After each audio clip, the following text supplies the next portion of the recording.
Orc skin is just one of those things that I've really been working a lot on lately, and I've been trying really hard to find out how exactly I want mine to look.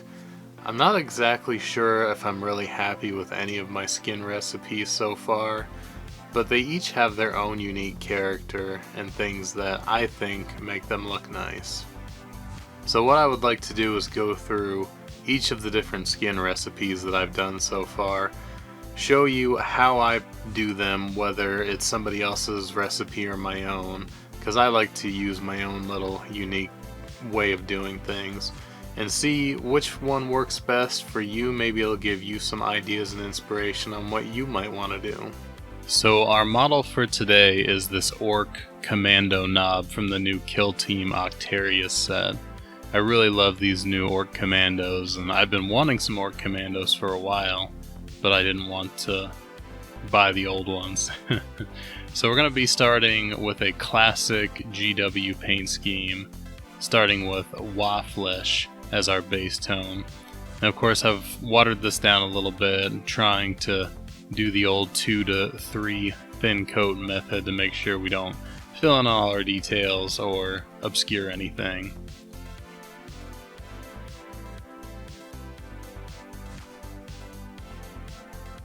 Okay, so forgot to do something. Usually what I do with my models is I drill a little hole in their foot and I take a piece of paper clip and slightly put it in with just a drop of super glue, so that I can put that into a cork, like from a wine bottle, and I use that to hold it, just because for me that's a little easier to paint with, and it allows me to get to the feet areas a little easier than if he was directly on a base and in the Citadel holster.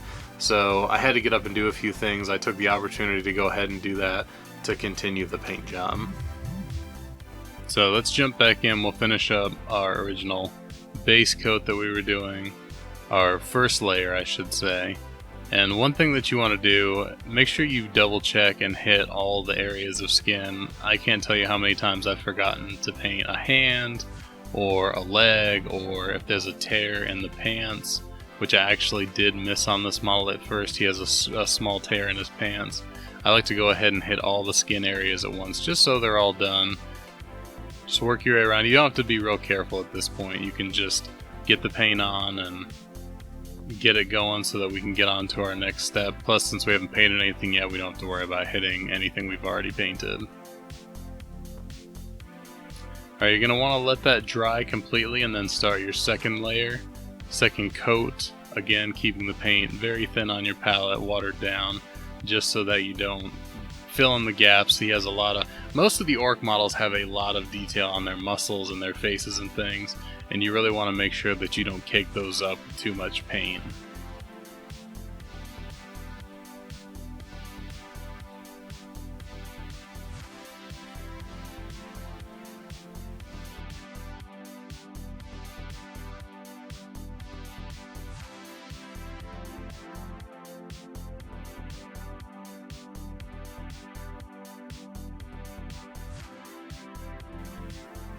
Alright, once the second layer is complete and totally dry, we can go ahead and move on to our wash phase. Now, I don't always use washes.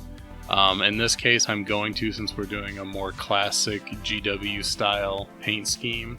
And as you saw, I'm using Deal Tan Green, which is a very good Orc wash to use for Orc skin. And I'm going to apply this pretty liberally. Sometimes I like to do more detail recess washing, but in this case we're going with the old school classic method of just dumping it on there thick, moving it around, getting into all those recesses really well, trying not to let it pool too much on the raised edges of the skin. But with the Orcs you get a lot of detail, again with their muscles and their facial structure and everything, so the more of the shade that you can get everywhere, the better. So go ahead and get that all over his hands. Make sure you get plenty in his fingers to get that nice definition all around. And then once you're done washing the entire model, you're going to want to let this sit for a while. Depending on your temperature and your room atmosphere, it may take anywhere from 20 minutes or longer to let this completely dry. Just look into the deep recesses and see if you see any puddles that are still a little bit wet. And once everything is dry, we can go ahead and move on to the highlighting phase. Alright, so now you can see our wash is completely dry. Everything looks nice and defined on his skin, and we can go ahead and move on to our highlighting phase.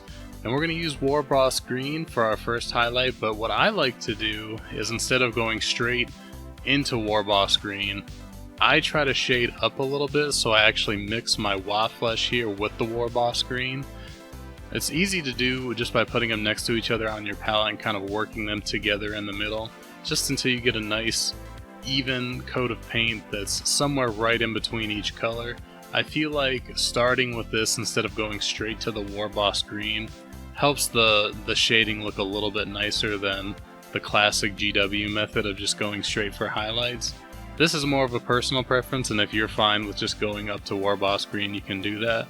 This is just personally how I like to do it, so that I get a more even gradient from our base coat up to our next highlights.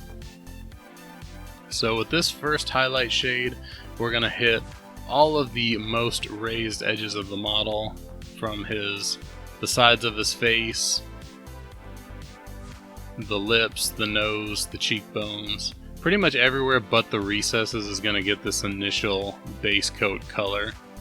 Being that it's not that much of a difference between the pure Waflesh and this, we don't really need to leave too much of it. We just don't want to ruin the shading that we got with our Beeltan Green. So we're going to slowly work our way around the model here, applying this pretty much everywhere. Again, just being wary of those shaded areas. And then once we finish with this, we're going to move on to another mix, which is going to be mostly Warboss Green, but we're still going to have a little bit of Waflesh in there, just because, again, I like to have a slowly fade up to the next color rather than just going straight to it.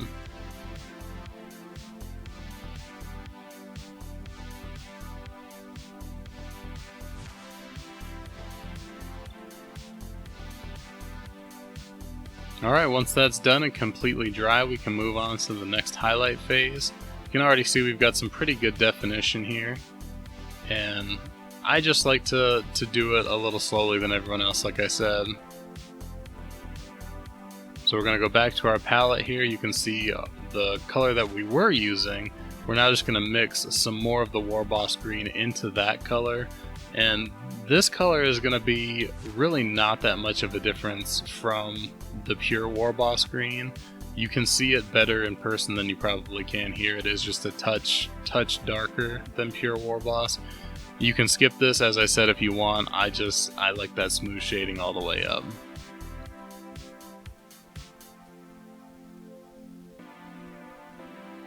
Alright, now we're going to go ahead and work that onto the model. This time we're going to basically do the same thing we did in the first highlight phase. We're just going to not go all the way to the edges of our first highlight, so we can start to kind of build that layering up. I don't really glaze a whole lot. Sometimes I do if I really want to try to get some smooth shading, but in the case with Orc Skin, layering works just fine, especially if you do it this way, because the difference between the layer colors is so small that you really don't notice that immediate jump up from one to the other.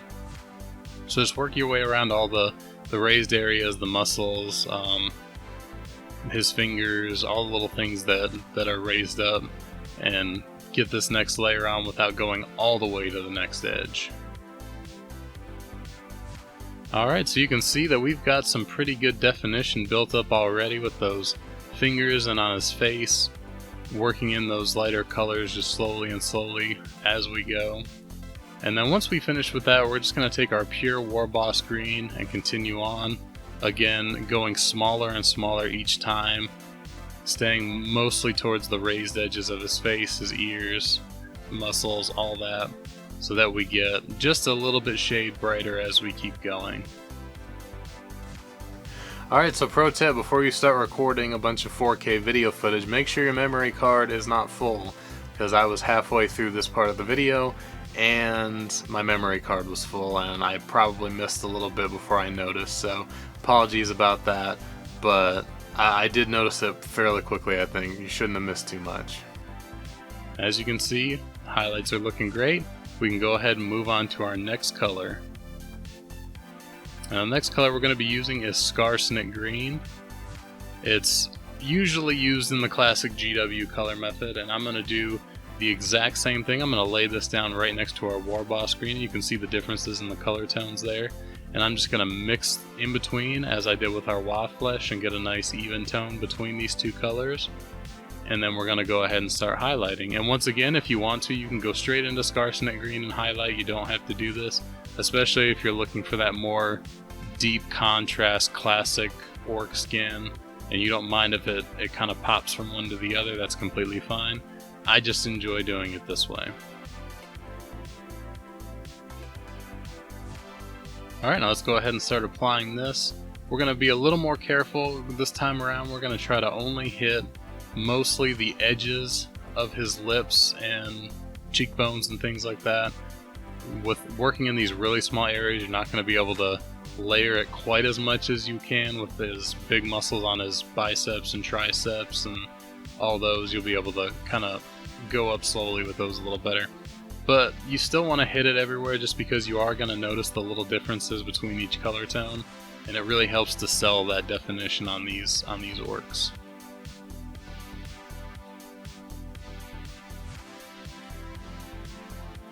Alright, we're finished with that section and he's starting to really look great.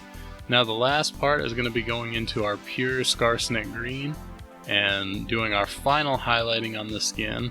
And now I say final, you can always go in. Sometimes I like to take a little Elysian green or a more yellowy color, mix that in and do some highlights with that just to give it a little more of a light source. That's completely up to you.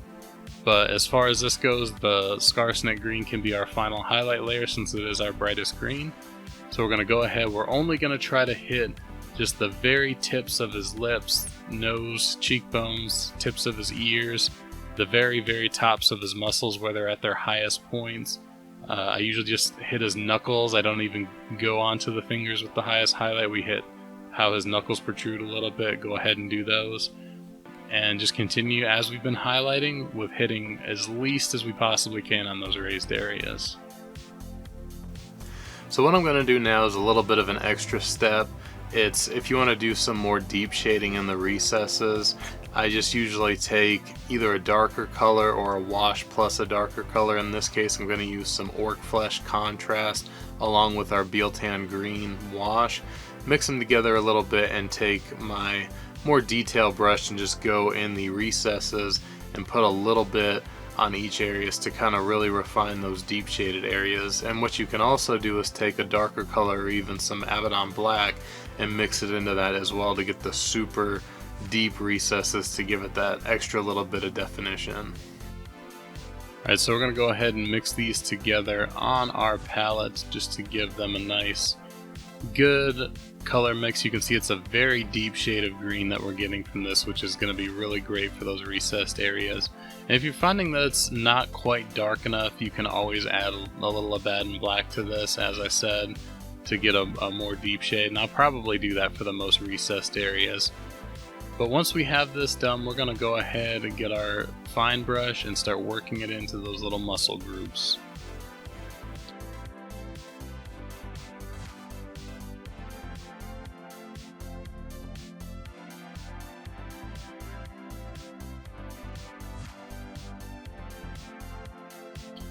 Alright, that's given us some really good definition in all the areas of his body. I think we're pretty good on our shading now.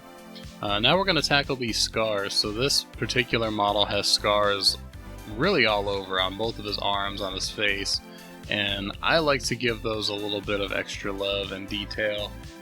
The way I do my scars is probably a little different from the way everyone else does theirs, but what I usually like to do is grab my Bugman's Glow paint. This is kind of like almost like a deep pink color. It's very, very flesh tone, and I like to use that for the raised scar tissue. It gives it that, it really is probably more of like a human-like appearance to scar tones, but I really like it for orcs too, because I think it makes the scars just kind of pop out a little bit more. So I'm going to take this, I'm going to put it on my palette, I'm going to thin it down a lot, almost to a glaze consistency, just so that I can slowly build it up, because once you put it on there, it's kind of hard to fix it. You pretty much just have to go over it to fix it. So I would rather go over it 2-3 times and get it right to the color I want to than to just slop it on there too much. So we're going to water that down, go ahead and start applying it to the scars all over him on his arms here. And this is kind of tedious work. These scars are very, very tiny. It's almost like trying to paint hairs. It's so small. So really take your time, brace your hands. Unfortunately, I kind of go almost all the way out of frame because I'm trying so hard to brace my hands on my desk to keep them from shaking while I'm doing this. So go ahead and slowly build up those layers on the scars. You might have to do a layer, let it dry, do another one, and so on. And then we're going to move on to the deep scar that he has on his other arm, because I'm going to do that a little bit differently. So to do this really deep scar on his other arm, I'm going to do a technique that I learned from Eons of Battle, which is actually to throw some water on his arm and kind of let the surface area dry and the recesses will still be a little bit wet. And then what you can do is take your thin down paint and use it to actually almost wash in the recesses. So I'm using Gal Vorbak Red. I have no idea how to pronounce that. But it's a very deep kind of almost maroon red, and it gives a really good look to like inside of mouths and things, and I use it for various different things like that. But for this case, it's going to make the scar look fresher than the old ones, but still not completely fresh like it just happened. So once again, I'm going to water this down a lot, almost to a wash consistency, so it's really liquidy. Try not to get too much on your brush when you go to do this, because it will go everywhere. Make sure it's mostly dry on the surface areas, and then get your brush to a super fine tip. And then what you're going to do is you're just going to tap the recess with the tip of your brush, and the water inside the scar should just suck it right out of your brush and into the recess. Now it's very easy to go too much. As you can see with these first couple, I go way too much and it almost comes completely out. Luckily that's easy enough to fix. Just wipe off your brush so it's a little drier and then re-tap those areas again, and your brush will just suck it right back up into the bristles and you can clean it up very easily. Usually it doesn't even leave any staining behind, but that's easy enough to clean up if you have to. So go ahead and continue this process with the other scar areas to get that nice little red shade in there, and then we're going to move on to the stitches.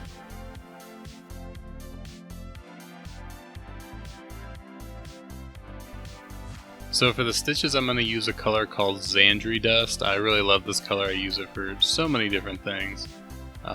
It's really versatile that way, and I'm going to use that to give kind of a dirty white look to these stitches. Now, stitches are really easy.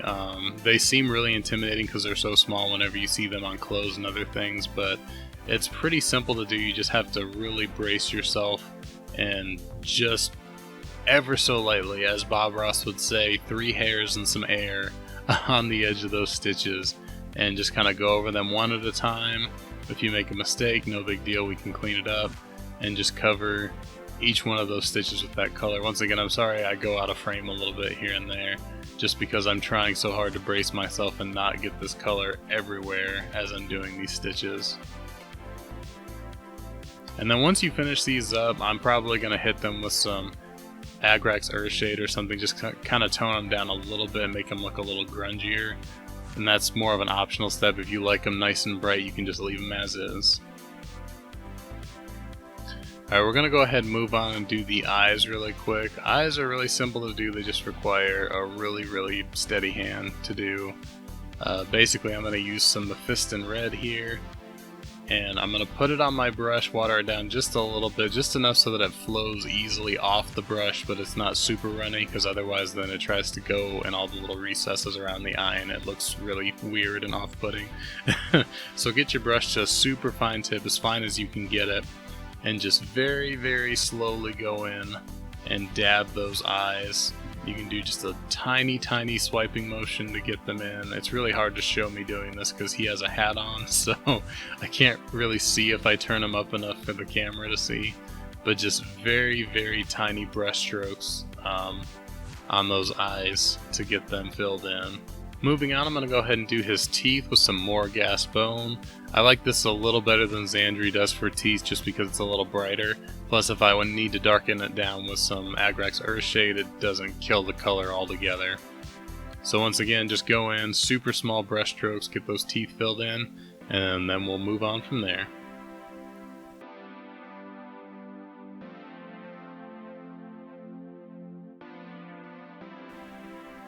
Alright, one of the final things that I do for the actual organic part of the orcs is his fingernails, and I oftentimes forget to do these, but I would definitely recommend doing them. In this case, I'm going to use some Stegodon Scale Green for them. It's actually more of a blue color despite its name, but it does kind of have a slight green hue to it. I don't know, I like it, it's a good color, and I think for this guy it'll kind of stand out while not standing out too much on his nails. So I'm going to go ahead and apply that just very, very quickly with those small same brush strokes that we use for the eyes and the teeth. And then once we put that on and let it dry, I'm going to highlight it with some Thunderhawk Blue, which is a very similar color to Stegodon Sail Green. It's just a little bit lighter, so it's good to put a little tiny highlight on top of the nails to give them a little bit of shine.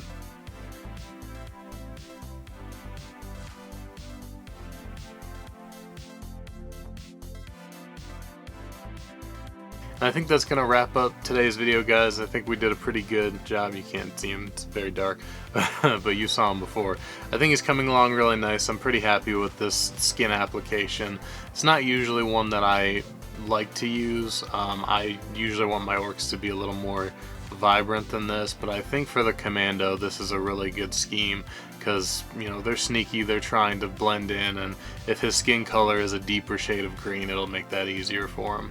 So I hope you enjoyed the video, guys. Thank you again for watching. If you did, hit that like button, subscribe if you're not already, and I will see you on the next video.